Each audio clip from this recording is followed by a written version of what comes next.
Novel Navigator. Chapter 81, Floor 10. In a flash of light, a group of players appeared in the middle of a deserted and overgrown, ruined city. It looked abandoned for years, and there were also eerie spider webs covering the crumbling buildings. Nahus looked around with an eagle's gaze, and then his gaze landed on a campfire that had burned out a while back. They used this place as a camping spot, should we as well? Nahus wondered to himself with a frown. He had the role of raid leader. It was a demanding role, and this raid was very important to him. So far, he hasn't led any raids yet. He recently became an order giver and had the opportunity to become a raid leader. It was his opportunity to show what he was capable of doing. In Crimson Hounds, there were in total 10 raid teams. They were ranked from 1st to 10th based on their skill level. The guild's core team was the first team, and Nahus was now leaving the lowest ranked team, the 10th team. He hoped that this would show his capabilities as a leader, and perhaps in the future, he could lead one of the top 5 ranked teams. It would be a huge honor. "All right, everyone!" Nahus shouted. Everyone stopped checking out the town and turned to their leader. "We'll camp here," Nahus said, and after giving everyone the order, they began building up the campsite for them. It was still quite early, but they would have to spend several weeks on the floor. Their main goal was to defeat the boss of the floor, but that wasn't all. They were also looking for magic energy shards. They were worth quite a bit, as the new world desperately needed them. Therefore, they would survey the floor for the shards before going to defeat the boss. After a few hours, the campsite was somewhat built. Around 7 tents were already up, forming a circle in the middle of the town, and in the middle of the circle, the previous campfire was removed and replaced by a larger, more elaborate bonfire pit. Nahus sat down on a log and saw that everyone was listening. He then opened a map and flapped it in front of everyone. "This is a map of the 10th floor," he said before continuing, "and it shows the areas where we can look for the shards. However, we must be careful in one specific area." As he showed the map, there was a red zone in the middle of a thick forest. It was a danger mark. "That's where the boss lays and its underlings." Nahus scratched the back of his head before continuing. "We are facing a dangerous breed of chaos beings, spider demons. They are, just like their name suggests, spider-like creatures with demonic attributes. They are quite a bit like humans, to be honest, as they can stand on 2 legs, but the underlings have 4 arms instead of 2, and their heads are that of a spider's. They are very disturbing fellows. And then the boss is Spider Mother.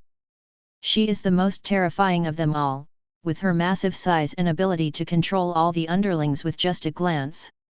Unlike underlings, she is a bona fide spider with 8 steel legs that can pierce through you like a spear. We'll need to think of countermeasures for them." A few female members of the raid party shuddered at the idea of those spiders. The idea of facing such ugly creatures was terrifying. Adam looked at the ground, where a few small spiders were crawling near the bonfire. He then stomped on them and squeezed the spiders into the dirt. Nahus's gaze landed on Adam, and he then smirked before asking, "Well, let's ask from our newcomer. What are 3 common spider demon skills that we need to be careful of?" He asked it because he was certain that Adam didn't know the answer to that. None of the newcomers usually starts with reading about different types of chaos beings, as they are usually too occupied with training. Knowledge had power. That's why they were told to study about chaos beings, but since Adam was still a young mercenary, he hadn't been ordered to. Nahus and other members of the raid party had learned about spider demons beforehand because they knew what Floor 10 had in store for them. They didn't tell Adam to do that. Spider demons. Adam quickly tried to remember and then said, "Spider web, fear inducement, and wall crawling." Nahus's eyes widened in surprise. He didn't expect to know them. "May I explain them thoroughly?" Adam asked. "Sure." Nahus crossed his arms and listened. Spider web is quite simple. Spider demons can shoot silk from their hands, creating sticky webs to trap their enemies. Its weakness is fire, so hopefully we have some users of magic that know how to throw fireballs. I do. A shy-looking woman raised her hand with a smile. I specialize in fire attacks. That's why I brought her. Nah said with a smug look. Oh. Adam shrugged his shoulders and then continued, fear inducement is a mental attack. It can put a person in a state of extreme fear and panic, rendering them unable to think clearly or fight back. If that happens and you are alone, you will die. However, as long as you are with someone, one slap to the face will do the trick. It is easy to break someone out of that state. If you see someone blank out, act immediately to bring them back to reality before it's too late. Nahs added. And lastly, wall crawling. Adam sighed and said, it is a troublesome skill. It allows the spider demons to crawl across walls and ceilings. It makes their ambushes deadly. There is no real weakness to that, just keep your eyes peeled and be on the lookout for anything. Not bad, that's pretty much it all. Nahs gave his first hint of a smile. He appreciated those who actually bothered to learn by themselves rather than relying solely on others to teach them. Spider Mother has extra skills, but what we know is that she specializes in magic skills. She does have the ability to use Kiryoku, but it is weak, and she is unable to use craft. It still doesn't matter because her hard shell protects her from most physical attacks. It's pretty much as strong as the basic version of craft. That forest. Nah stood up to point towards a dark, thick forest that stretched far. It is the home of spider demons.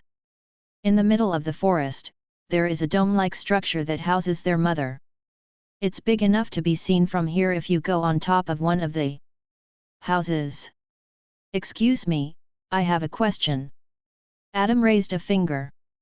What is it? Nahs asked with a raised eyebrow. Is there a danger of another mercenary party coming to contest us? Adam asked. After he asked that, other members of the raid party turned quiet. It was obviously possible. Whenever one of the floors became available, guilds sent a request to the mercenary guild to get permission to enter the floor. It was usually given only to one guild, whichever was fastest. This time, there were around 5 guilds that sent their requests, but Crimson Hounds was the fastest. However, there had been instances when other guilds ignored that and still went for it.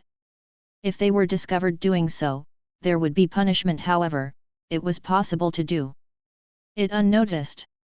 All they would have to do is kill the other guild that got the official permission so that no one would know. That's unlikely. Nah said with a shake of his head and turned to his tent. Are you sure? Adam asked with a frown. Does Crimson Hounds have enemies? A silence fell over the campsite. They wouldn't dare. Nah said coldly. However, just in case, should we change the location of our campsite? Adam asked with a frown. We are at the spawn spot. If another guild happens to come here when we are sleeping, we are easy prey. Nahs looked troubled and then saw other members look very worried. In the end, he sighed and waved his hand. Fine. There's another relatively safe place north of here. We'll move our camp there instead. Whew. Adam sighed to himself. I am relieved that even he is worried about that possibility and doesn't want to take any risks. I expected him to be more hard-headed, but I guess he also has a brain. From what I know, Crimson Hounds have few enemies, and it doesn't hurt to be careful. Dungeon is a dangerous place, and chaos beings aren't the only threat. Chapter 82, Brothers. Dawn Watch, corner of the Distro Street. At the corner of a bustling street, a tall building stood out. It was a modern-looking house with sleek lines and reflective windows that shimmered in the sunlight. It resembled quite a bit of real-life's architecture, which was an oddity in the New World. After all, this building was specially built by a real-life architect who was more familiar with real-life's architecture. Thus, it stood out among the traditional New World structures with its unique design. Currently, on the building's top floor, which was just one big room. That's the report, Sir. A low-hooded figure said as he took back the stack of parchment papers. Tap, tap, tap. A towering figure impatiently tapped his finger against his knee. The silence in the room was deafening. At that moment, the door opened, and another towering figure entered the room. Strangely, he was identical to the person who was seated at the end of the room. Brother. The chirpy-sounding man said this with a chuckle after entering the room. How are the things? Sigh, a run. His brother rubbed his temples in annoyance. While you were having fun with those wives of yours, I heard some interesting reports. Arun scratched his groin area and grinned. Pleasure is a way to a long life. Anyway, what's the report, Aaron? Aaron nodded towards the low-hooded figure, allowing him to explain. Sir Arun. The low-hooded figure said and nodded before starting. The 10th floor was acquired by Crimson Hounds, just like we expected. From what we gathered, they sent their 10th team, led by young Nahas. Is that all? Arun asked with a yawn. Just listen, Aaron said angrily. Ahem. The low-hooded figure cleared his throat and continued. Apparently, Adam Palestar joined them and is currently on the 10th floor with them. What? Arun looked surprised. That bastard Digby actually dared to send his golden boy to the dungeon? Anyone else would have kept him on a very tight leash and not allowed him to go anywhere without strong supervision. This is an excellent chance. Aaron interjected. We all know that Crimson Hounds are where they currently are because of one person, Digby Chaucer. He is not only incredibly strong, but he also has strong backing as he is the son of one of the elders of the Imperium Palace. However, Digby has reached his limit. He has failed his Royal Prince test 5 times already. He won't advance anymore, and he'll only grow weaker as time goes by. Adam was like a light in the darkness for him. He finally has a proper successor in mind. If we take away that light and hope, he will never recover. It will just take a couple of years for Crimson Hounds to fall apart. This is a chance we have awaited for so long. So, we are sending our mercenaries to 10th floor. Arun said, shall I accompany them? Just in case. No, you fool. Aaron pinched his glabella in annoyance. We can't send our core forces. Digby is a master of Kiryoku, he'll immediately find out if we send anyone from beyonder and above. We'll have to also send our bottom team. Their strength and aura are so low that they'll fly under Digby's and other powerhouses' radars. Another reason why we won't send our best fighters is because if the Mercenary Guild finds out, then the Council of Mercenaries finds out, and it will be only a matter of time before Digby's father finds out. We are not only losing all our hard-earned respect in the mercenary circle, we might be eliminated. Yeah, I understand, but this is risky. Arun said with a frown. I heard Adam is a difficult opponent. He defeated that guy from the Crescent Serpents. It doesn't matter if he didn't go all out, it was still an impressive feat. He is also an S-ranker. We can't afford to underestimate those monsters. I know, and I have already thought ahead. Aaron said with a smirk and pulled out some kind of cubicle box. It looked like it was made out of branches, leaves, and vines twisted together. That's... Arun whispered in shock. As Aaron opened it, a bright light enveloped the room. It was dazzling and bright. Slowly, the light got sucked back inside the box, and there was a black ball with a fuse sticking out of it, lying on a soft cushion. It looked like a bomb. You are giving this to them? Arun gulped. A little overboard, no. A last resort. Aaron said with a cold voice.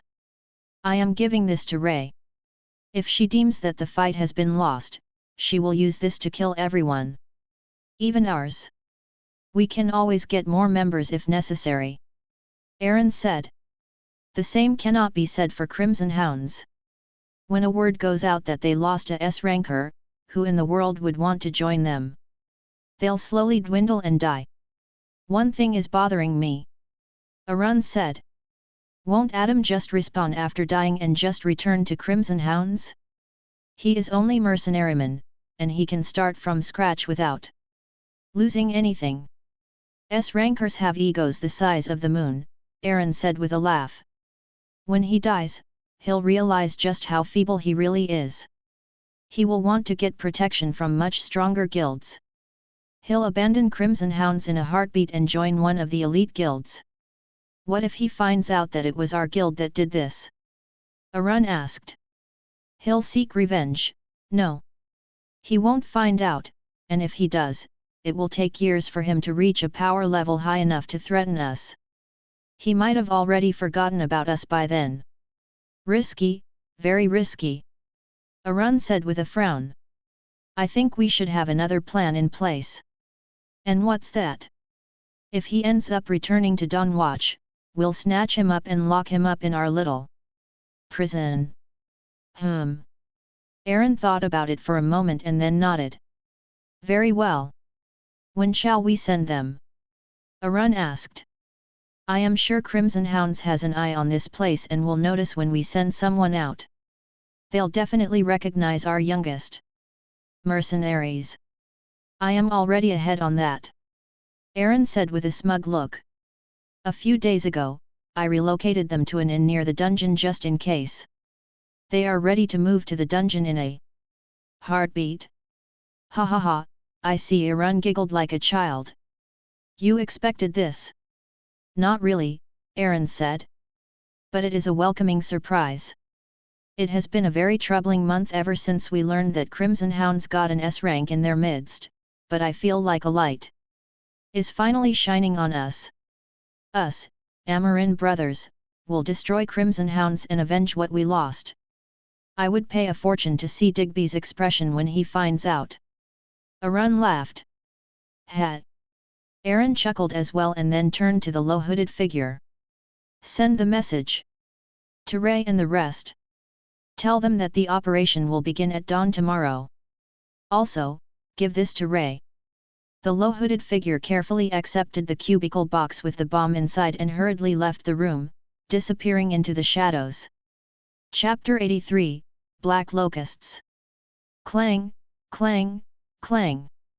Adam smashed his pickaxe against a wall of rocks.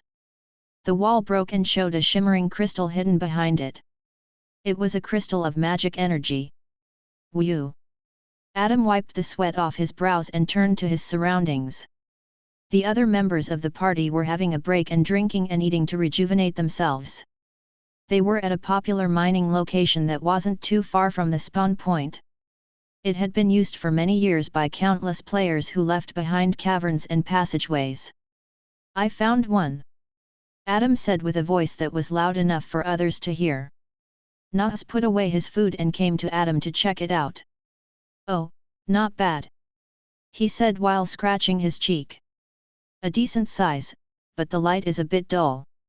The duller the crystal is, the less energy it can provide. Adam's muscles tightened as he grabbed the pickaxe hard.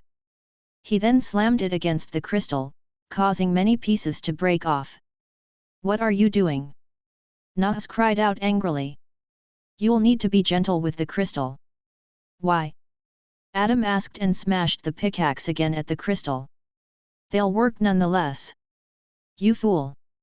Nahas snatched the pickaxe from his hands and shouted, these crystals are so ugly now. Those highborns want crystals that look nice and tidy, not these rough-edged ones. That's extra work, Adam said in annoyance. It would take 10 times as long. The merchants and the guild will still purchase these at the same price, rough-edged or not, it does not matter. Who do you think you are? Nahas asked angrily. I am the leader. Do you think you know better than me? Adam sighed heavily, trying to stop himself from cursing in frustration. Nahas approached him and puffed his chest. You think you should be the leader, don't you? S-rankers and their world-sized egos. I am the leader, the guild master himself appointed me as one.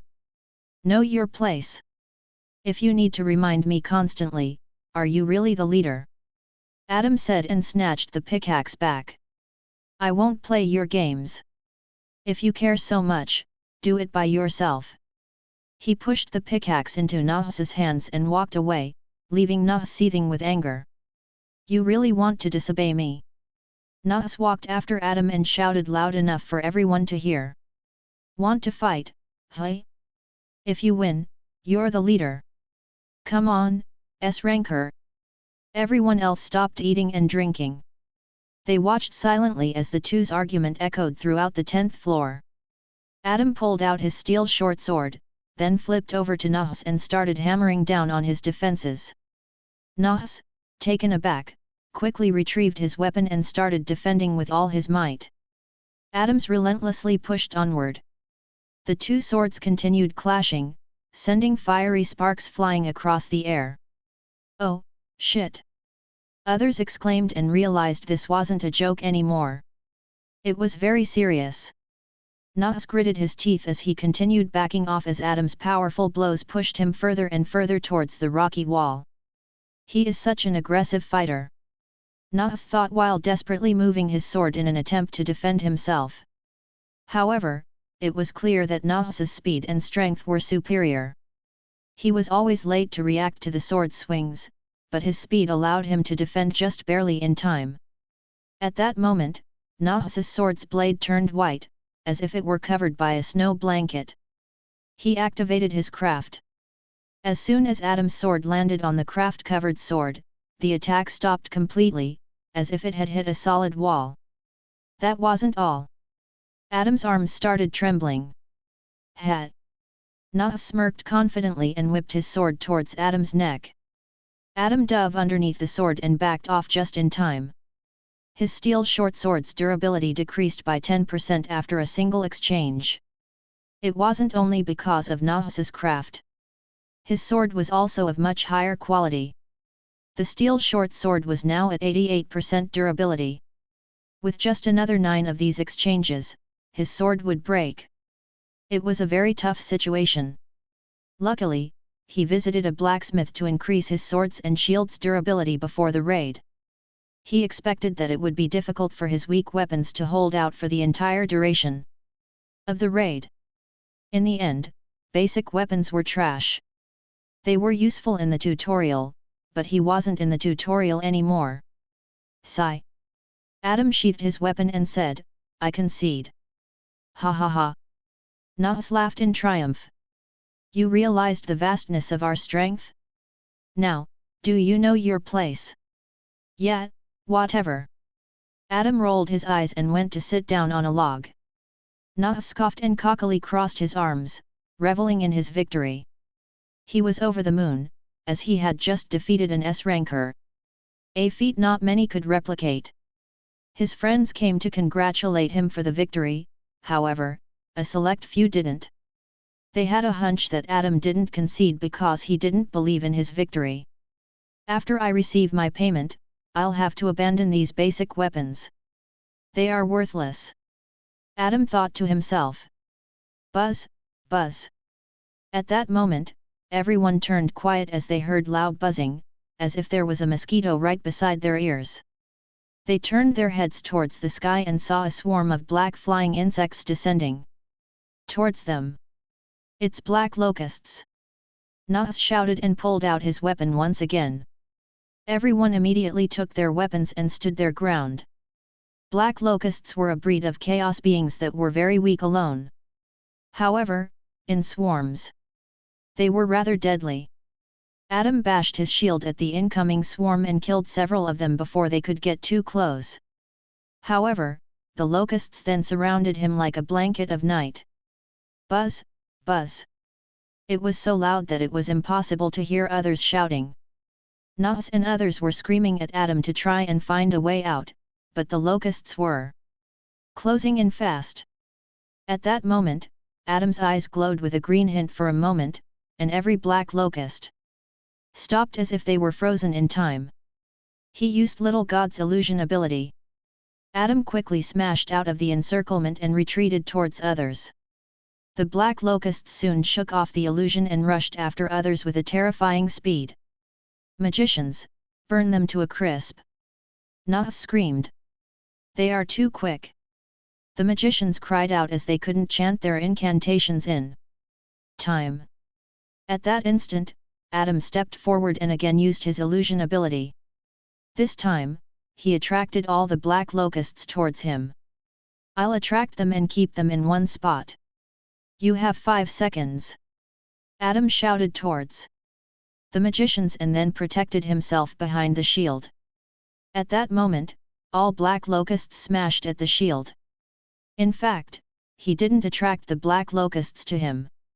Instead, he attracted them to the shield. The illusion made the shield seem like a delicious target for them. In the eyes of black locusts, the shield looked like one big crystal of magic energy. Black locusts, after all, were attracted to that energy. Which is why they often attack these mining locations. Adam, of course, knew all about it. It wasn't his first time dealing with them. Quickly, the magicians finished their incantations and sent a wave of burning fire in the direction of the black locusts. The creatures screeched in pain as they tried to escape the flames but couldn't, and soon they all turned to ash. "Whew!" Adam breathed out and strapped his slightly damaged shield to his back. Others let out sighs of relief. They were lucky to get out of this predicament without a scratch on them. "Good job." A magician came and patted Adam on the shoulder with a smile. "You had previous experience as a tank? You attracted their aggro perfectly." "Some." Adam replied with a short but mysterious answer. The magicians touched her cheek curiously. She expected the S-rankers to be impressive, but she had strange chills running down her spine as she saw him fight. Nah slowly sheathed his weapon and looked at Adam deeply. He didn't want to say it out loud, but he had to agree that he also underestimated his tanking abilities. At least, in his own mind, he was better than their previous tanker, who wouldn't have been able to do what Adam just did. Chapter 84, Enlightenment. Somewhere on the 10th floor, a shadowy figure, using a pickaxe, dug up the ground, slicing through the roots and rocks with ease. It was already dark, and it was strange for someone to be digging in the middle of the forest. It was almost like a horror movie. At that moment, the pickaxe smashed through the ground and hit something solid. A putrid smell filled the air. The pickaxe happened to strike a strange coffin that was buried in this forest. The figure quickly smashed the coffin open with the pickaxe, and there was a skeleton inside that still had flesh clinging to its bones. Its skeleton fingers were holding a box tightly. The figure didn't care about respecting the dead and ripped the box off its fingers. Without further ado, he opened the box, and there was a single golden pill there, a pill that was letting out a musical melody that was both haunting and beautiful. "This is it." The moonlight revealed the shadow's face. It was young, with navy blue eyes and black hair that blended nicely with the darkness. Adam rolled the pill in his hand with a smile, and then, without further ado, he popped it into his mouth and swallowed it down. This pill was the reason why he came to the 10th floor. It was this floor's golden opportunity. In the campsite, a campfire flickered against the dark backdrop of the night sky. A few members of the raid party were still awake, but most had retreated to their tents for some much-needed rest after today's long day. After a whole day of mining, they managed to acquire quite a few magic energy crystals. Inside one of the tents, Adam sat cross-legged with a lamp beside him, which illuminated the canvas of the tent. The crystal inside the gas lamp gave off a faint glow, but it still provided plenty of light. Adam's eyes were closed tight, his brows slightly furrowed, and his body looked unnaturally tense. "What am I missing?" He slowly opened his eyes. "I know I am close to learning Kiryoku, but I just can't seem to fully grasp it. In my past life, I learned Kiryoku after several years of learning, but I never actively tried to learn it, only when I didn't have anything to do. I was far from being a master of Kiryoku. I must not look like much of a genius since I am struggling to learn this. I still have to do my part as an S-ranker, which I don't think I am without my future knowledge. I was never a genius. The only thing I had was my work ethic, which helped me achieve success in the end. Now, I am supposed to be some kind of super genius. Sigh. If I had just learned craft and magic, I am sure I could have relearned them in a week or two. That would be very impressive. However, I can't just abandon Kiryoku. I am confident in my choice. At that moment, his overly tense body relaxed significantly after letting out some of the steam. Without realizing it himself, his body was finally able to breathe freely. With his shoulders easing up, his body turned almost like jelly, with relief washing over him like a tidal wave. His muscles felt like they were melting away, and as he closed his eyes, he sank deeper into the blissful state of relaxation. This was a strange state. This was not something he experienced even once in his past life. Without knowing about it yet, Adam reached a state of enlightenment. This wasn't a coincidence or purely luck. After everyone started to go to sleep, Adam snuck out and went to get his golden opportunity, the golden pill, which in fact was called the enlightenment pill. He had heard so many rumors of such pills, but he never managed to get one of them in his previous life as they were incredibly precious. Now, it was his. Who? Adam slowly opened his eyes, which had a slight golden tint. At that moment, Adam's mind turned much broader, allowing his thoughts to move with greater freedom than ever before. As he turned his gaze to the ground, he saw an ant move along a blade of grass, carrying a crumb that was almost as big as itself. He could feel the ant's emotion, it was craving a taste of that sweet crumb. Adam had unlocked the first layer of Kiryoku, allowing him to feel the attacking intent and emotions of the people. Finally, Adam laughed heartily. That pill was surely fantastic. It is sad that its effect is pretty much gone, but now that I used enlightenment to awaken my Kiryoku, it will be easier for me to continue learning it. That's the magical power of enlightenment. Adam, with a smile, tried to extend his mind beyond the tent. It barely worked, and he couldn't feel the auras of anyone around him. It is too early for me to sense auras, he thought to himself. I should be able to feel the heavy emotions of people in the campsite. Let's try that. Almost immediately, he managed to get a sense of just one heavy emotion that was very close to him, a few tents to the left. The emotion was heavy pleasure. Oh! Adam scratched the back of his head. I was wondering why that tent was rocking back and forth so much. Well, let's try more. He then started stretching his mind to its fullest. He wanted to test his limits. If he was standing right in front of the person, he could feel even the light emotions of the people, unless they were good at hiding or also knew Kiryoku.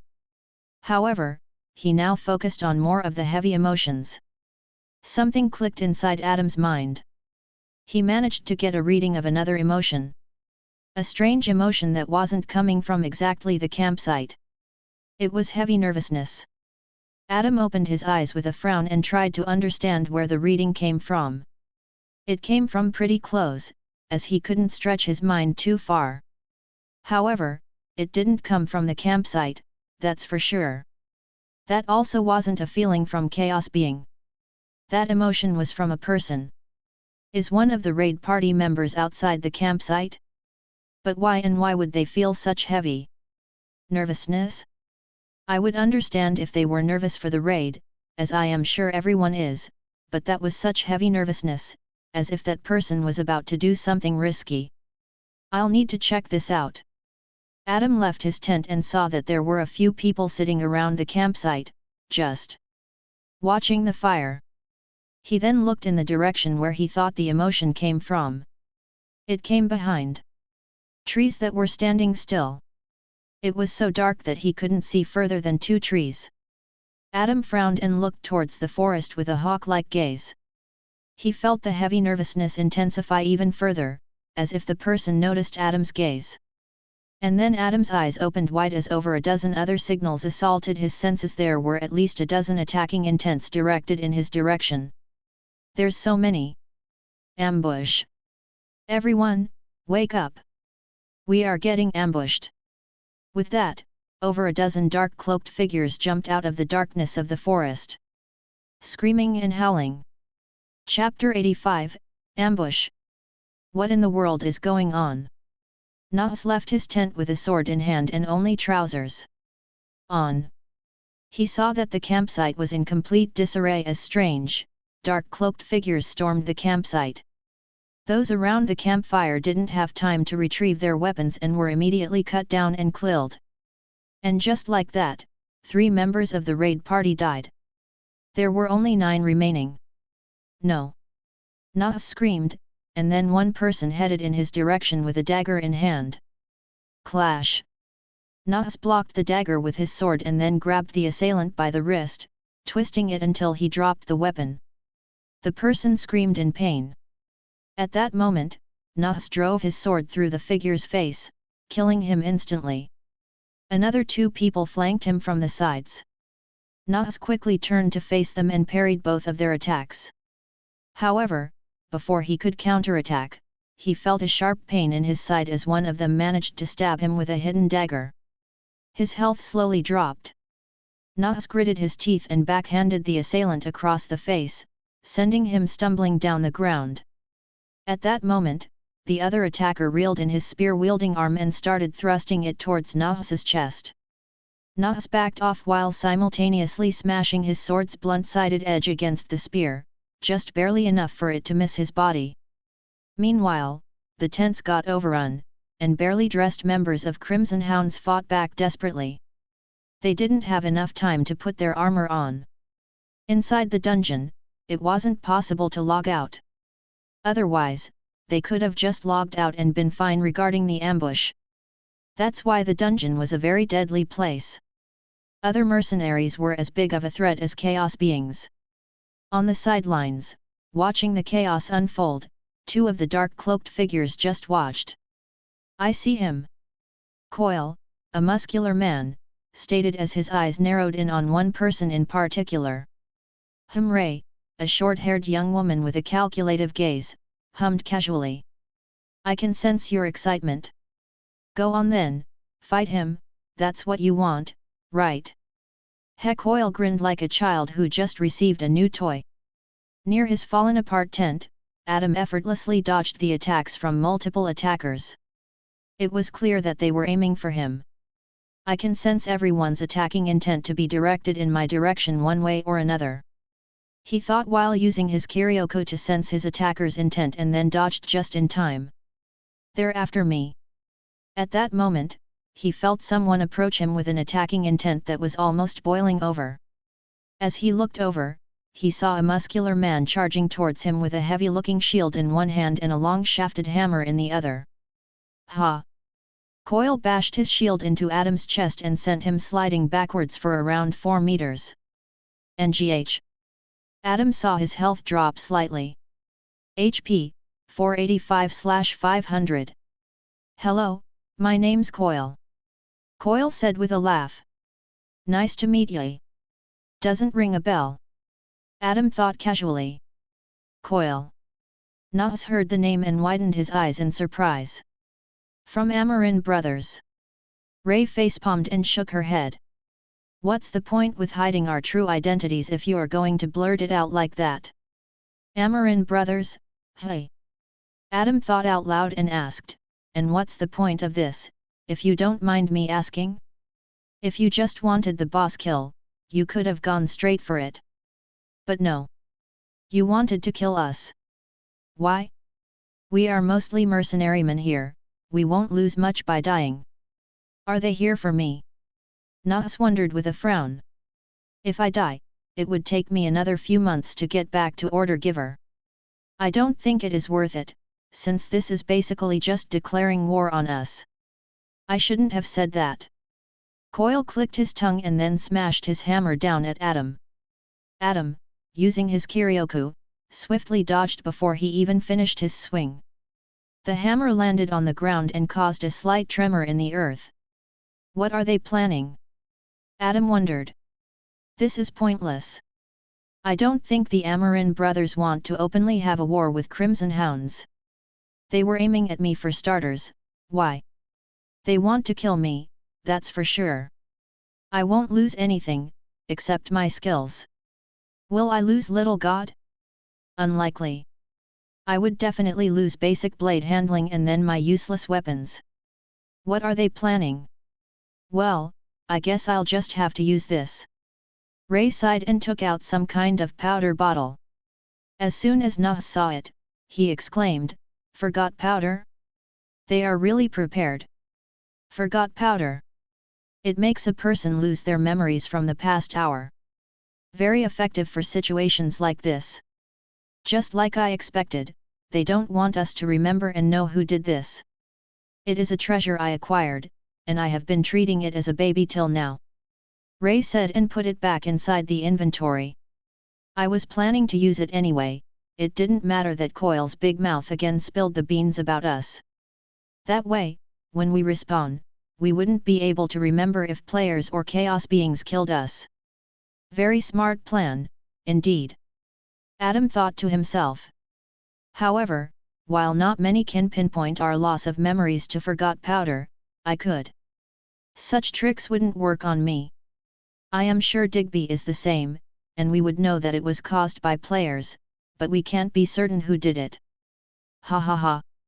Coil laughed heartily and then started hammering down his weapon with mighty fury. Adam stepped to the side, dodged, then took a step back, dodged again, and then jumped to the left, barely escaping the powerful blows. Coil's muscles tensed up as he planned to swing it again. At that moment, a ball of fire appeared behind him. Coil, feeling the heat behind him, quickly raised his heavy shield and blocked the strike.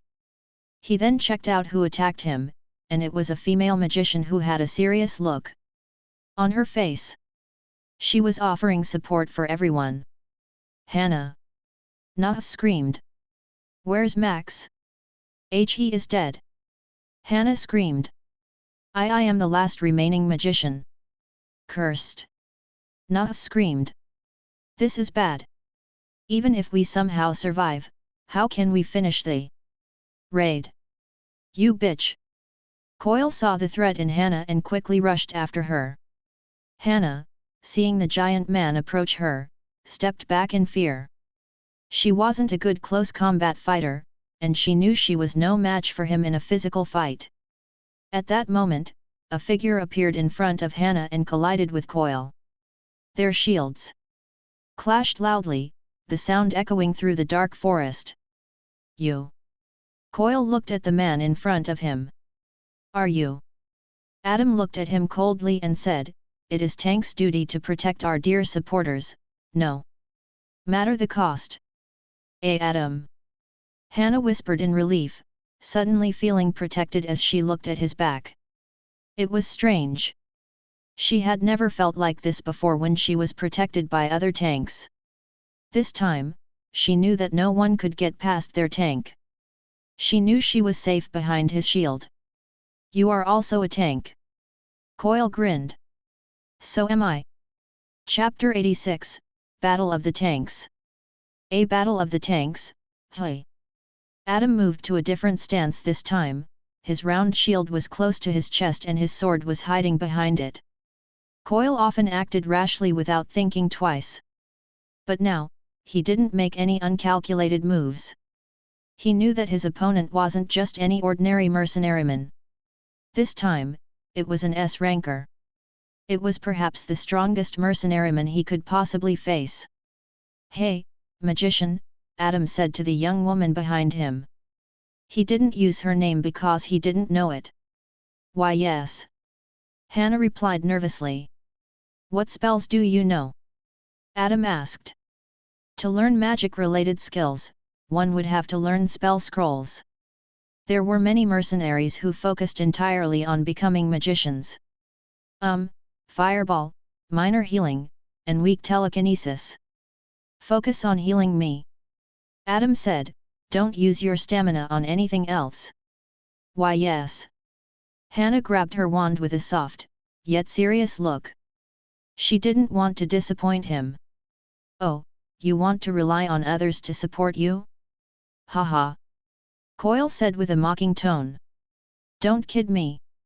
Adam side-eyed Ray, who was standing still without doing anything. "You also have support, don't you?" Coil's eyes widened in surprise. He managed to find out that Ray is also a magician. The hell? This is not a 1 versus 1 fight. Adam thought to himself. It is also between two magicians. I think their magician is superior, as she seems to be their leader. She will definitely assist Coil. This will be a troublesome fight, especially since my weapons are weak. I'll need to find a way.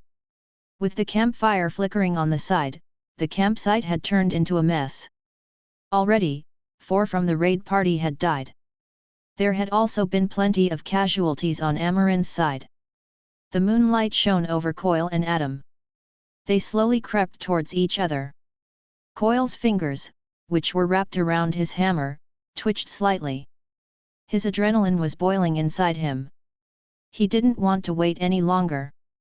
Thus, without further ado, Coil raised his hammer to bring it down. A small opening appeared in his defense. Adam quickly lowered his shield and stabbed his sword into the small opening, catching Coil off guard. The blade stabbed into his waist. Arg! Coil screamed and had a small drop in his health. -28 HP. Coil, HP, 572/600. -1 HP. This small damage didn't mean anything to him. However, he still received a bleeding effect as his waist was bleeding. It would slowly drain his health if he didn't treat it quickly. Coil brought his hammer down with full force. It was heading straight towards Adam's head. If it landed, Adam's head would pop like a watermelon and cause an instant kill. Adam put his round shield over his head and braced himself for the impact. Fool, that shield can't stop my strike. Coil thought victoriously. As soon as the hammer came crashing down and touched a little bit of the shield, Adam suddenly tilted the shield to the side, which caused the hammer to slide off and miss him completely. The hammer landed on the ground with a loud thud, leaving Coil stunned. What a perfect redirection! Adam thrust his sword towards Coil's throat. He aimed for the throat, but in nick of time, Coil dodged, but the sword still went through his shoulder, causing a searing pain to shoot through his body. Arg! Coil screamed in agony but managed to push Adam away before he could strike again. -60 HP. Coil, 499/600. Arg, that was a critical hit? Fuck. Coil's face looked sour and annoyed. Sigh. Ray brought out her wand and chanted a quick incantation. Minor healing, Coil. Particles of greenish light fell over Coil and slowly healed his bleeding wounds. Coil felt the pain subside. None of his health returned to him, but luckily, his bleeding stopped. If that didn't stop, he would gradually keep losing health. Ah! Hannah, after seeing that happen, grabbed her wand tight and also prepared to help. Don't! Adam, after sensing her emotions, quickly said, only use your healing to stop my bleeding. Ah, all right. Minor healing wasn't effective enough to recover a lot of health. Therefore, it was more effective to just stop bleeding. Coil brought his hammer down with a mighty swing, but Adam knew exactly where he was going to attack and dodged in time. The newcomers with Kyryoko wouldn't know how to sense the attacking intent well enough to know where the attack was going to land. However, Adam spent years with the first level of Kyryoko and was very well versed in it. He, in fact, became pretty good at it. It was quite helpful with his tank occupation. He knows Kyryoko. This is just like when I fought Ray. Coil thought with a heavy expression. Kyryoko. Ray's lip twitched. It took me nearly a year to learn the first level of Kyryoko. This guy hasn't even been in the new world for a whole month. What a monster! Adam knows where the attack is coming before he even moves to strike. Is this Kyryoko? Hannah wondered excitedly. He is amazing.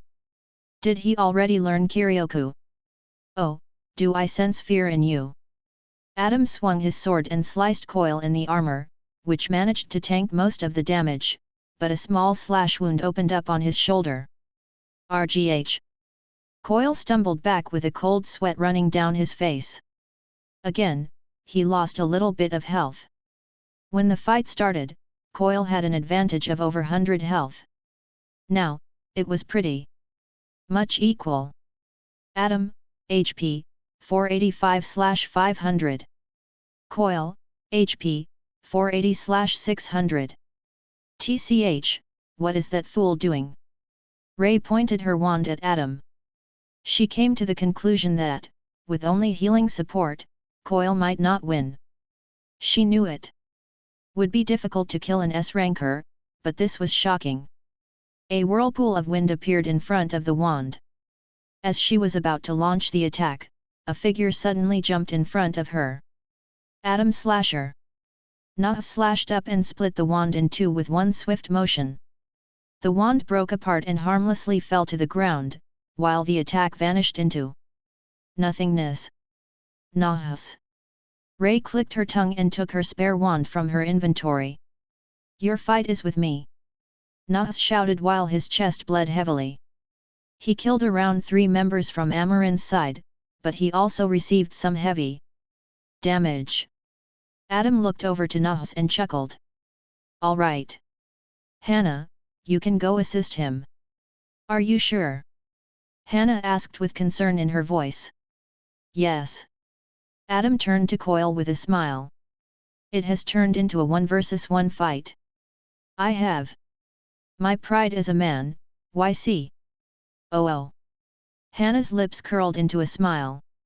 Even though it was a very serious situation, he could still die. After all, Coil was order giver 1 rank above Adam, but she still felt like he wouldn't lose.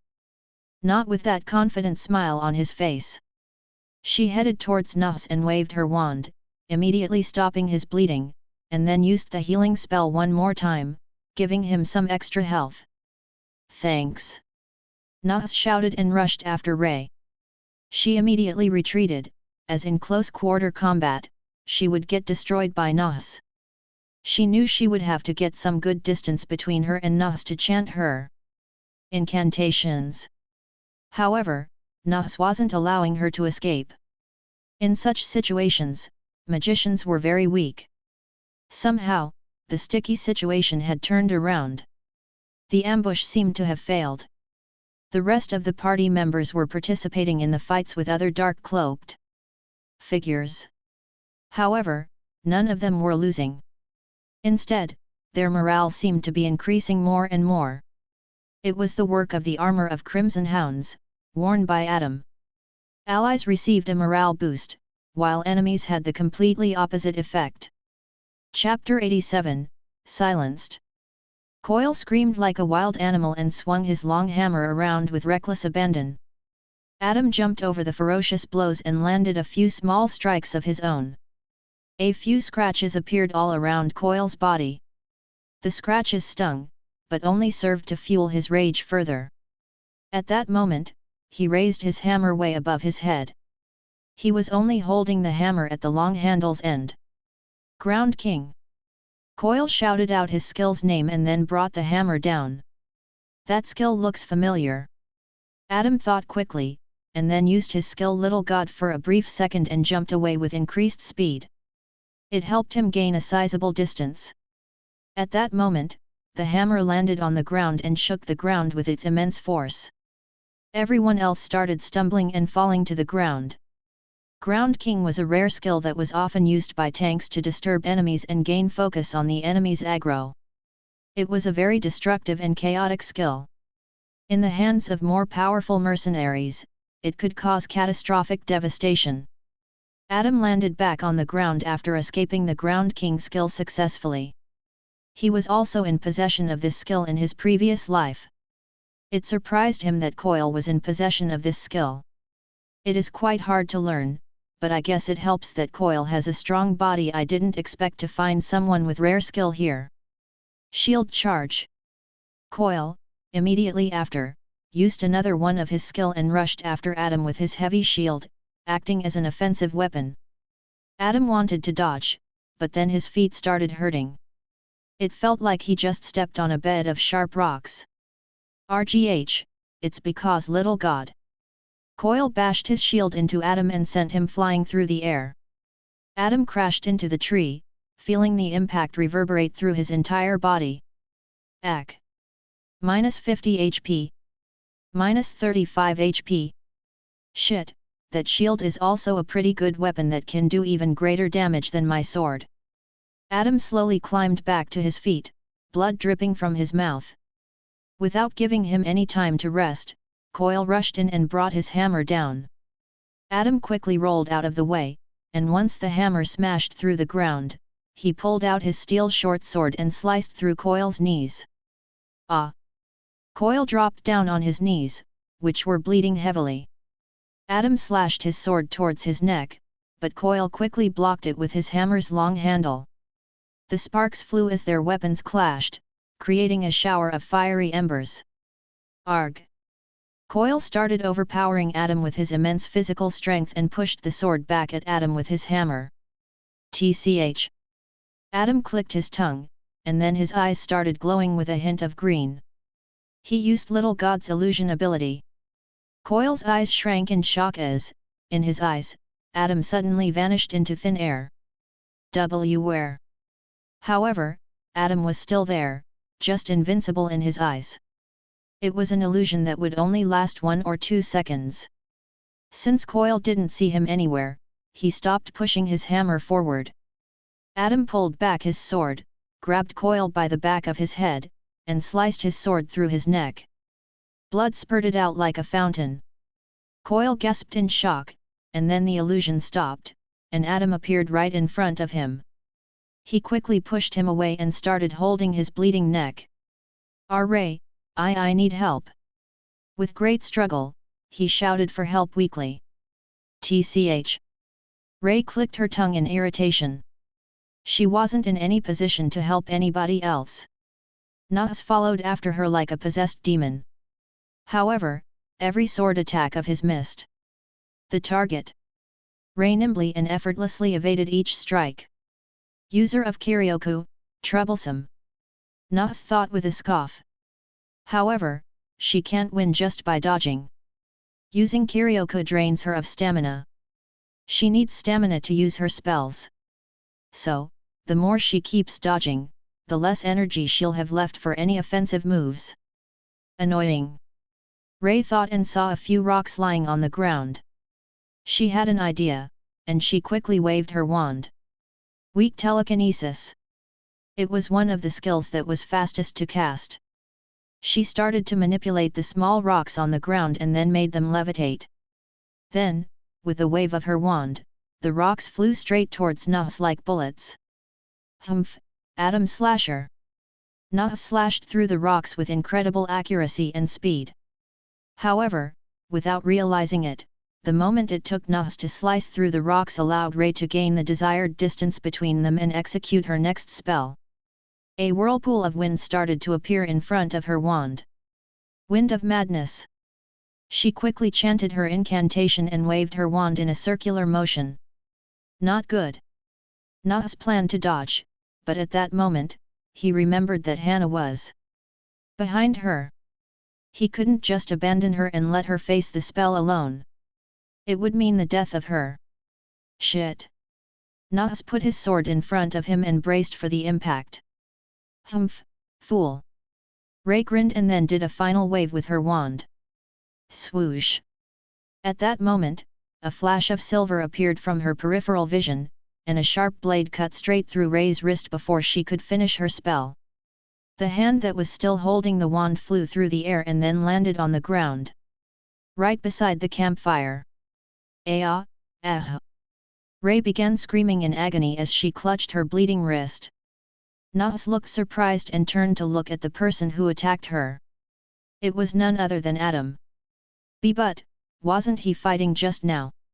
Nahus turned to Coil, only to see him lying on the ground with a blank look and a pool of blood around him. Coil had been defeated and killed. How? Ray quickly backed away from Adam with a frightened expression. I couldn't sense his attacking intent. How? Adam! Hannah exclaimed in excitement. Not looking good, isn't that right? Adam said to Ray with a cold look. Where are others? As she looked around the campsite, she realized a terrifying truth.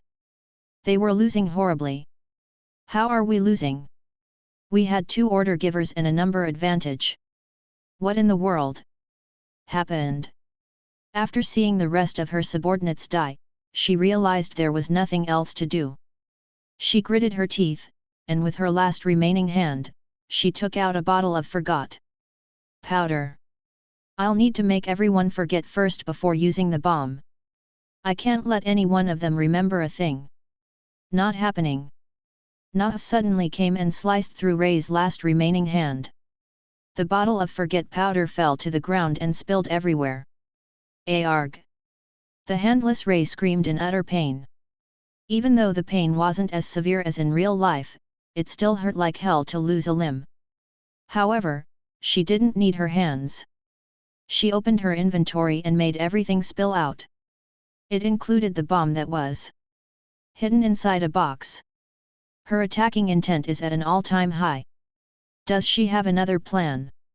Adam thought with a frown, but he didn't plan to allow her to do anything. He moved to her and sliced through her legs with his sword. Now, even her legs were rendered useless, and she was unable to move. No. Ray fell headfirst on the ground and tried to crawl towards the box, planning to use her teeth to open it. What is this? Adam picked up the box and curiously checked it out. Gee, give it back, fucker! Ray screamed. Quiet! Adam casually slashed his sword down and cut Ray's head off. With that, Ray was silenced. Chapter 88, Raid Plan. Adam, XP, 105.5/1000. Coil and Ray both gave me 50 experience points.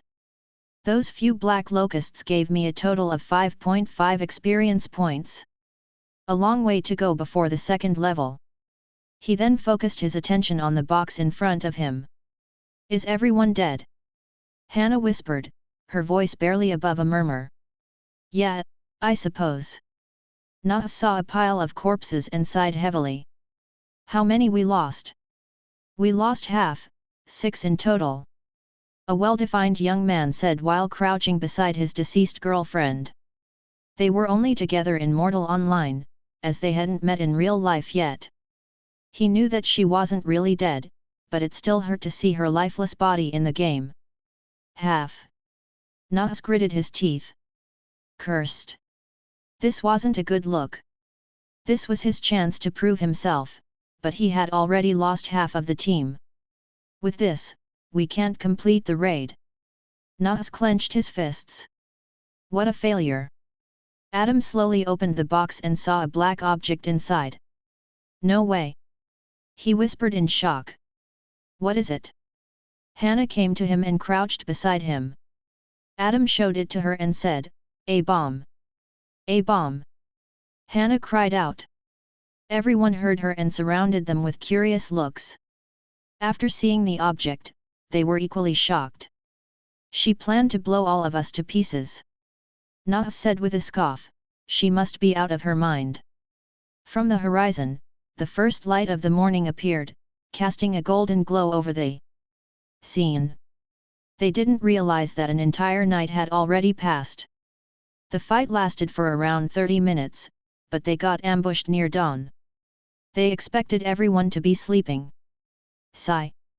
Nas sighed and clapped his hands to garner everyone's attention. Adam and others turned to look at him. We have to call it quits. Nas said with frustration in his tone. We lost over half of the team. More importantly, we lost our secondary magician and most of our damage dealers. We cannot finish the raid like this.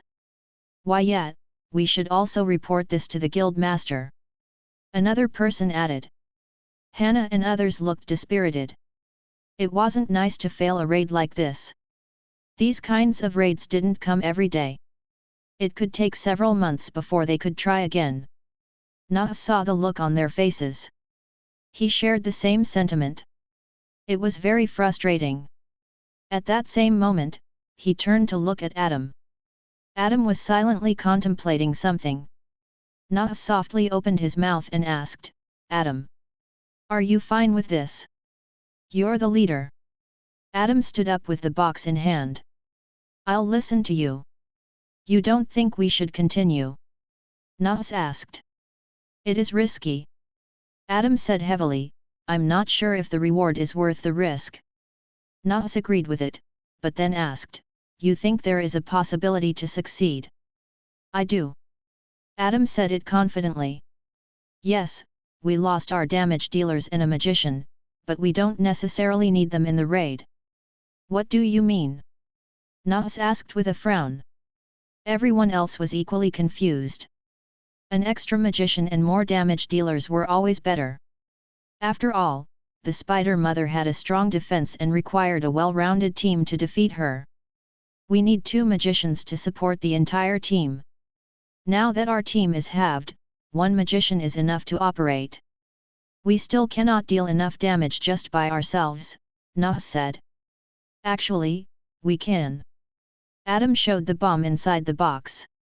Why you plan to use this bomb? Hannah asked in shock. It takes around 10 seconds for this bomb to explode after ignition.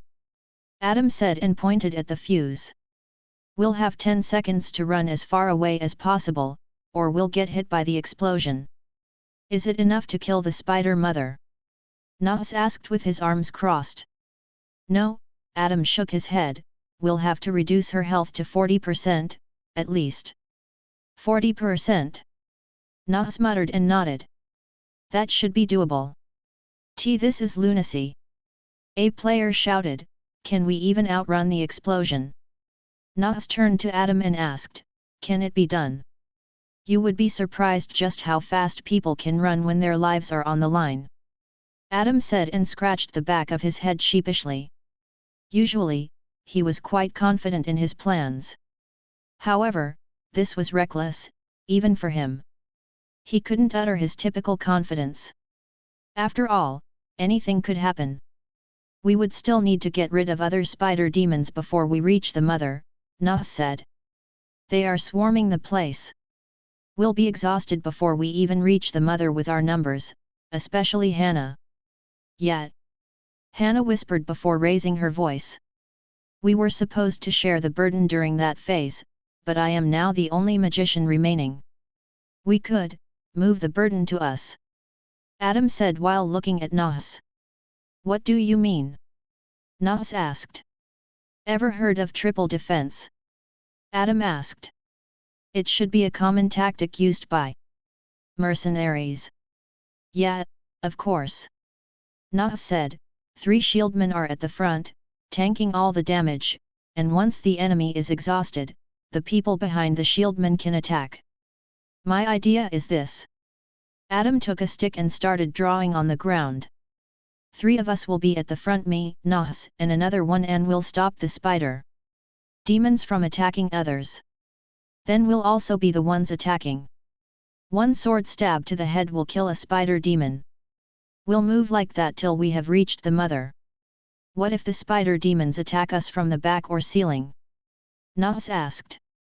They have wall crawling ability. The rest will cover our rear, and about the ceiling ones, we can handle those. Adam said, luckily, the hallways in that place are narrow with low ceilings. He seems to know quite a bit about their lair. Nas thought to himself. Well, so do I. It isn't hard knowledge to find. From Donwatch's World Library, it is easy to find knowledge about most of the early dungeon floors.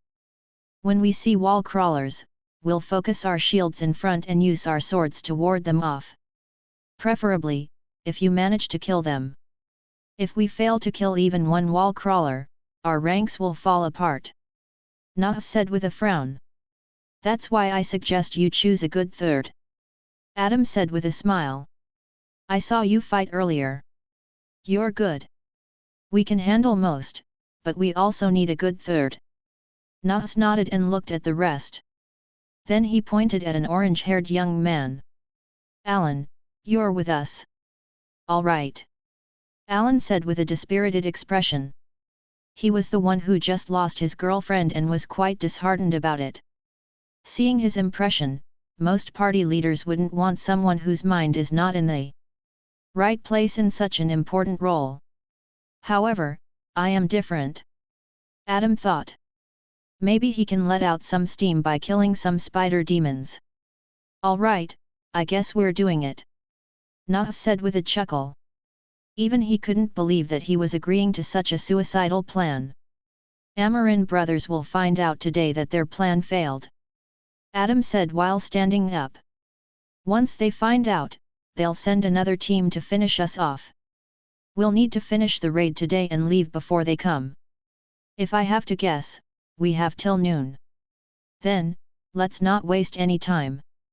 Nahus said and then shouted. Pack your things. We're going to the spider lair. Chapter 89, Antique Shop. Adam crouched beside Coil's vanishing body. His body was slowly disappearing into thin air, as if he were slowly erased from existence. After a short while, Coil's corpse finally disappeared, and in his place, several items appeared. After a player dies, they'll drop some of their items and shine coins. In front of him, 2 skill scrolls, a pouch with shine coins, and several weapons appeared on the ground. Adam took the skill scrolls, and after seeing them, he let out a short chuckle. The 2 skill scrolls were the Ground King and Shield Charge skills. Those will be useful. Adam stored them inside his inventory and checked out the pouch. There were nearly 600 shine coins inside. Adam stored them inside his interface, which brought his total shine coin count to 594. And lastly, he checked out the weapons Coil dropped. They were the heavy hammer and large shield. Maybe I can sell those. Adam wondered and stored them in his inventory.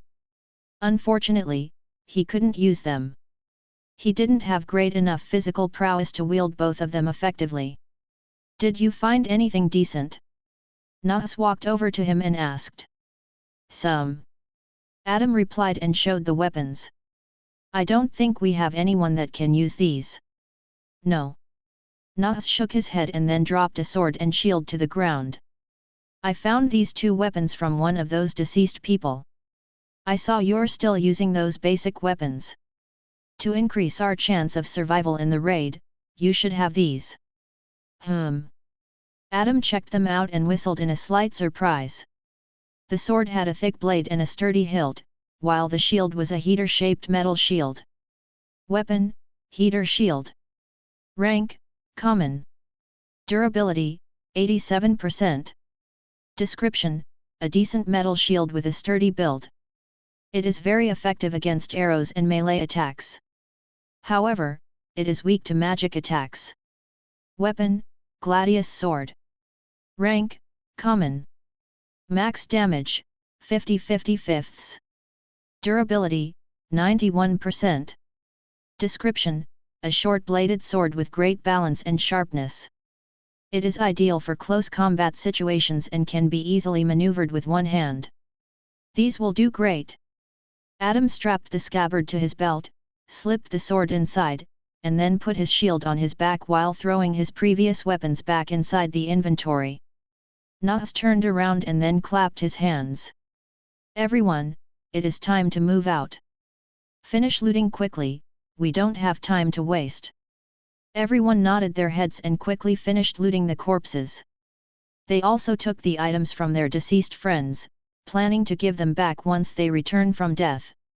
They took a last final look at the destroyed campsite and then walked into the forest, disappearing into the shadows as if they were never there. The final flicker in the campfire slowly died out. Ivy crest, red thread. Splash! Oh, come on! A fedora-wearing man shouted in anger as he accidentally stepped on a puddle of sewer water. For some odd reason, he was currently inside a sewer with a disgusting stench filling the air. He was wearing a long trench coat with a fedora pulled low over his eyes and a small mask covering the lower half of his face. He slowly navigated through the sewer until he came across a door with a tall, wide-shouldered man guarding it. Identification? The man asked with a cold voice. I lost my identification. The fedora-wearing man said with a nervous chuckle, however, you should know me, it's me. He took off his fedora and the mask, showing a brown-haired man with a pleasant-looking face and hazel eyes. It wasn't that unique face. Carmine. The man rolled his eyes and opened the door with a loud creak. Get new identification. This is the last time. Right away, sir. Carmine said quickly, slipped through the door and then put the fedora and mask back on. He let out a sigh of relief and then walked down a dimly lit hallway with trash and dust covering every inch of the wall and ceiling. A short walk later, he reached the end of the hallway. There was another door that wasn't guarded. Carmine placed his hand on the door and slowly pushed it. The door opened smoothly and led to a street bustling with people. Carmine stepped through the door and immediately closed it after him. The door was attached to a house that looked brand new, which was strange since the interior was strangely a sewer. Carmine looked around with a sense of wonder. There wasn't a sky above, only a dark ceiling that seemed to stretch on forever. This was Red Thread, an underground city situated under Ivycrest. It was a world of criminals and outcasts, a place where the law held no power. While the place was underground, it wasn't dark, as the ceiling had lots of light streaming in from every possible crevice, creating an otherworldly glow that illuminated the entire city. It also wasn't as stuffy as one might expect, due to the cleverly designed ventilation system that circulated fresh air constantly. Right, where was I supposed to meet him? Carmine pulled out his badly drawn map and scratched his ear absent-mindedly, trying to remember the directions. After somewhat remembering where to go, he hopped on a carriage that was actually pulled by a pair of humans. They looked rather rough-looking, as if they were homeless. Go to 8th Street. Carmine ordered and then crossed his legs as he enjoyed the slow ride. Around 30 minutes later, the ride arrived at 8th Street. It was another bustling part of Red Thread, with shops and restaurants lining the streets. However, each one of them was owned by mobsters and dangerous people. Carmine left the carriage, tossed a pair of coins to the homeless folk, and walked over to a small store tucked away in a corner. Its door was closed. Knock, knock. After knocking on the door, it mysteriously opened, and Carmine stepped inside the antique store. Carmine took out his fedora and quickly fixed up his hair. At that moment, footsteps came from the stairs at the end of the store, and from there, a wrinkly-faced old man came and got seated behind the counter. The old man had a deep grayish eyes with black hair tied into a high bun. It was clear he wasn't just any ordinary old man, as he radiated an aura of wisdom and power. Carmine stayed quiet, but a few sweat drops trickled down the side of his face. The old man gently put his glasses over his nose and asked, "Did you succeed?" "Why yes, boss." Carmine shouted nervously. "Show me the pictures," the old man said. Carmine scratched his hair nervously. "I actually lost the camera, but please trust me, I still found him." "You lost it?" the old man asked, his voice rising in anger. "That wasn't an ordinary camera. You fool!" Carmine flinched and bowed his head. I am sorry." "Useless." The old man pinched his nose and asked, "How did you lose it? Don't tell me you got discovered." Carmine gulped and didn't dare to answer. However, that was enough for the old man to know the answer. "Ha!" The old man didn't know what else to say but laugh in anger. "And I assume you also lost a fight? You look roughed up." Carmine, ashamedly, lowered his head. "This is bad." The old man said, "That camera was an old antique. What a shame. I guess I am the fool for trusting you to keep my belongings safe. I am sore. I don't want your apologies." The old man shut him down. "Sorry." Carmine muttered under his breath.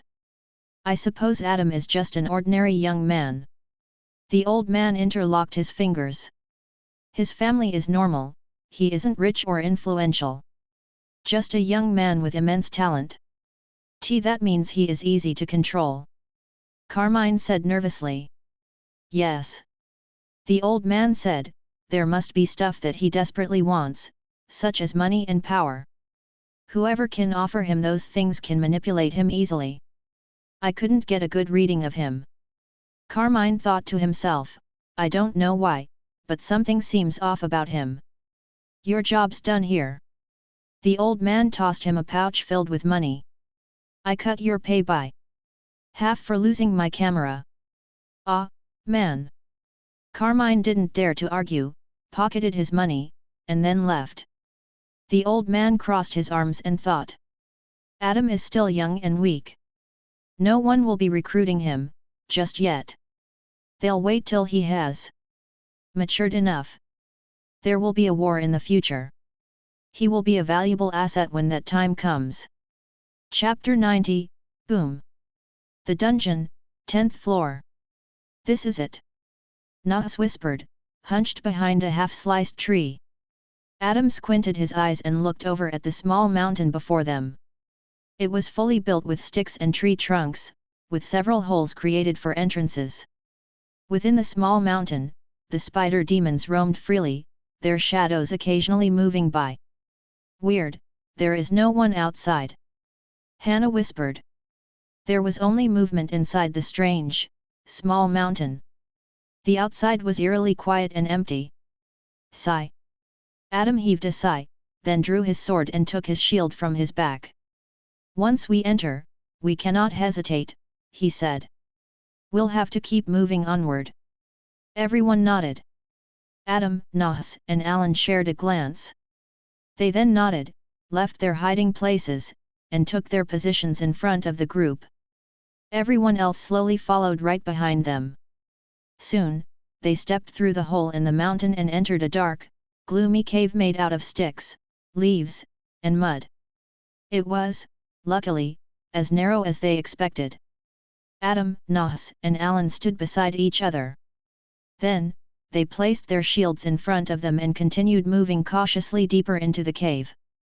Merely 5 meters later, they started hearing quick tapping noises. It was almost like there were hundreds of people running above them. Adam eyed the ceiling with a narrowed gaze.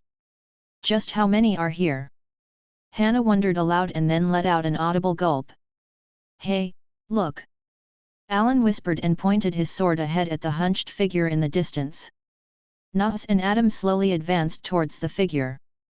At that moment, the figure let out strange clicking noises and turned around just enough to reveal its face. It had the face of a spider, with 8 eyes and sharp fangs protruding from its mouth. It was standing on 2 feet with 2 arms attached to its body, but it was far from human as it had a strange black exoskeleton covering its entire body. Click, click, click, click. The spider demon clicked its fangs together menacingly and stood up from the ground. Behind it, 2 more spider demons emerged from the depths of the cave. They were equally ugly and terrifying. Disgusting.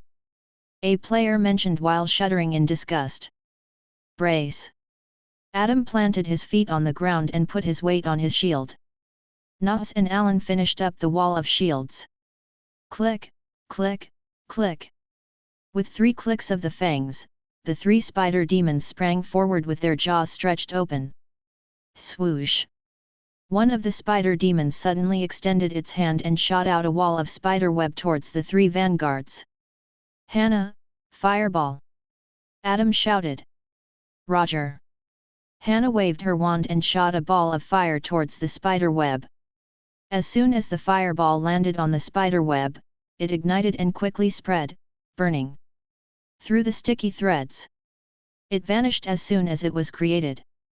The second spider demon suddenly leaped off the ground and attached itself to the ceiling, then started crawling towards the group. Wall crawler! Alan shouted. Don't panic, ignore it for now. Adam shouted. At that moment, Nahus's body froze in fear as the third spider demon's 8 eyes locked into him. Something is wrong with Nahus. A player behind Nahus shouted. He is trembling. It's fear inducement. Adam, without hesitation, elbowed Nahus in the waist. It shook him immediately awake. "Ngh." Nahus shook his head and shouted. "Thanks." After seeing their attacks fail, two of the spider demons launched themselves into the shields. They tried to break through, but Adam, Nahus, and Alan held their ground. Bang, bang, bang. The spider demons punched, but the shields held strong. "Hold your ground!" Adam screamed. At that moment, the wall-crawling spider demon crawled above them with drool dripping from its fangs. "It's above us!" Hannah screamed. "Stab it!" Adam shouted and drove his sword through the wall-crawling spider demon's back. Nahus and Alan hacked their swords through its exoskeleton with all their might until it screeched and finally collapsed to the ground, defeated. Bang, bang, bang. After seeing one of them die, the spider demons grew erratic and started to claw their way through the shields. Ugh! Adam was forced to step back, as were Nahus and Alan. "They're strong!" Nahus screamed. "What do we do?" "Smash your shields at their face!" Adam shouted and swung his shield across the spider demon's face.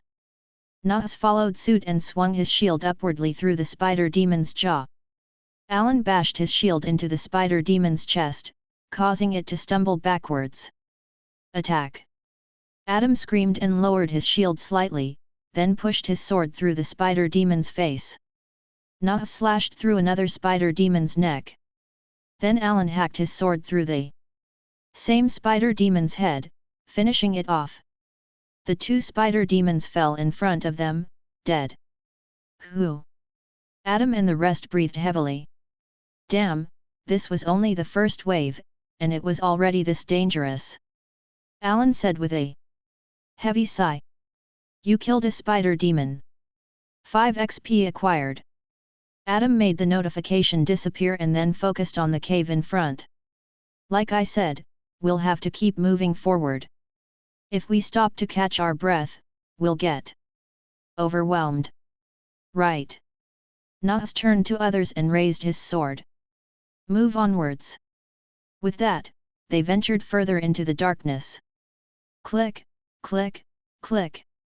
At the spider lair's chamber, loud clicking noises echoed off the walls. A massive, large-bellied spider with 8 steel legs and an enormous head scuttled right in the middle of the chamber. It was hideous-looking and covered in thick, black fur with a strong exoskeleton underneath. The spider demons were delivering food to her, their mother, and she was not pleased with the delay. At that moment, she let out an ear-piercing screech that echoed throughout the entire small mountain. "Intruders, intruders! My children, dead! Find them!" With her telepathic abilities, she communicated with every single spider demon in the vicinity. Her order was absolute. The spider demons dropped whatever they were doing and began their search. "Something is wrong." Adam came to a sudden halt with a frown. "I sense great anger. I think they know we are here." "How?" Nahus asked in shock. "I might know how." Adam turned to them and said, "I guess this spider mother has Kiryoku. A strong Kiryoku that allows her to be connected with every one of her children." "Wasn't this known?" Hannah asked with a frown. "I thought everything was known about this floor." "It is different with the boss," Adam said. "Their abilities can change. Sometimes, they have the abilities of craft or magic, sometimes Kiryoku, like now, and sometimes none of them. It is the game's way of making things unpredictable and hard. However, this means the reward will be greater. But it will be much more difficult. It is a matter of time before they find us." "Should we leave?" a player asked. "This raid was suicidal to begin with. Now, we have to fight Spider Mother that has Kiryoku." "That might be fine," Adam said.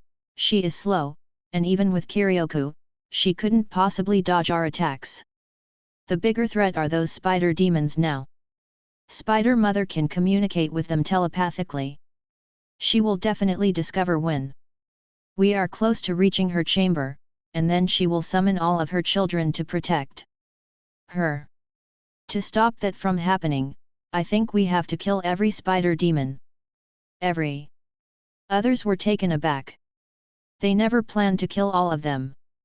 They planned to get to the chamber quickly, fight Spider Mother till her health was below 40%, and then blow this place up. Well, extra experience points. Adam said and shrugged his shoulders. Maybe I can reach level 2, after all. You are crazy. Nah said and then let out a short laugh. But I like your style. Insanity. Hannah said and chuckled. We are all going to die. Ha, Miranda, I guess I'll also die. Alan laughed. I guess I can start from level 1 again. With her. It might take several months before I can join raid again. It is too much time to waste. I joined Crimson Hound so I can have more freedom about what I'll do and grow at my desired pace. I'll have to take some risks and make reckless decisions. This is one of them. Adam tapped his sword against his shield. By the way, I never said to fight each spider demon. Adam suddenly said. Hey! Nas turned to him with a frown. Adam opened his inventory and took out the black bomb. With a crazy smile, he ignited the fuse and tossed it towards the end of the cave. Hey! Nas looked at the bomb with wide eyes. Everyone froze for a moment. Run! Adam suggested before turning around and running away. So that was your plan. Nas and others quickly ran after him as fast as they possibly could. You should have said so from start. You thought I was going to fight through the horde of spider demons. Adam shouted back, while moving his legs as fast as possible. I'm not stupid. Ah, you maniac. They all left the small mountain and rushed inside the forest. After the 10th second passed, the small mountain, in a brilliant fashion, exploded into a cloud of fire and smoke. Boom!